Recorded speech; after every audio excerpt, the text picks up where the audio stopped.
अरे पोरं गेली कुठे? अरे हे करवंदाच्या झाडामध्ये काय करतात आहेत? पोरं आहेत कुठे? अरे कुठे आहेत पोरं? ही काय करतायत इकडे? हे काय करताय रे? काय करताय पोरांनो तुम्ही इथे? अरे आम्ही कोकणची काली मैना खातोय. कुठे आहे काली मैना? काय? हो हो, कोकणचा रानमेवा खाताय तुम्ही? कुठे आलात तुम्ही कोकणचा रानमेवा खाण्यासाठी? डोंगरावर. हो काय, म्हणजे कोकणात?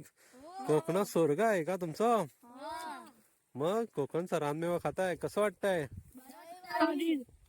एकदम गोड. हा काय? खायचं असेल तर पंगत यायचं. हो हो. हा बघा. लागले ना मार खाशील. मम्मीचा मार खाशील. मम्मीला न सांगता आलाय. मम्मी धुवून काढील मम्मीला न सांगता